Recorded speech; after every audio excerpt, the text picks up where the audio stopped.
Et effectivement, les récentes mutineries s'inscrivent dans un contexte de vive tension entre le chef de l'État, Alassane Ouattara, et le président de l'Assemblée nationale, Guillaume Soro. Une crise entre deux des trois plus hauts personnages de l'État ivoirien et qui s'est traduit récemment par le limogeage de plusieurs proches de Guillaume Soro, Simon Rodier, Landry Flan et Ange Armagnani. Les unes après les autres, les têtes tombent.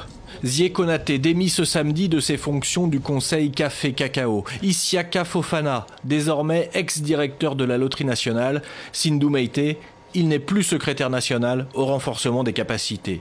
3 postes de plus de perdus pour 3 proches de Guillaume Soro. Zié Konaté, interrogé jeudi, sentait le vent venir.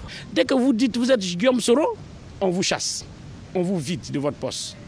Il ne s'agit pas pour le président Alassane Ouattara de dire Guillaume Soro est mon candidat, non. Ce n'est pas ce que nous voulons.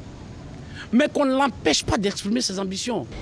Et quelles sont les ambitions de Guillaume Soro d'ailleurs? Celles pour 2020 peut-être, la prochaine présidentielle.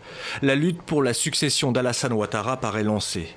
Le président semble ne plus tenir ses anciens alliés qui l'ont aidé à parvenir au pouvoir. Soro et Ouattara sur une même image en Côte d'Ivoire, c'est de l'histoire ancienne.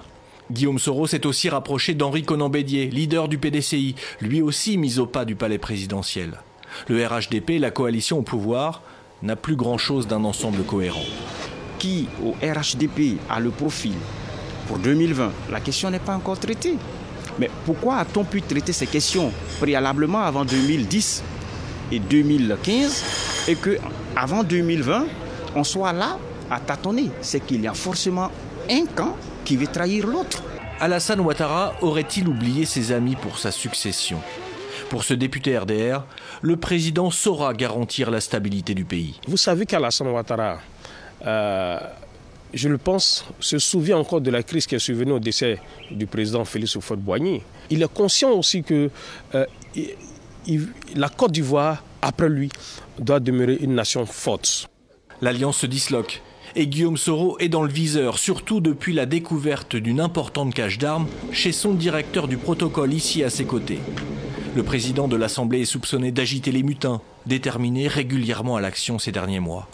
La tension sécuritaire s'ajoute donc à la tension politique, un mélange explosif pour la Côte d'Ivoire.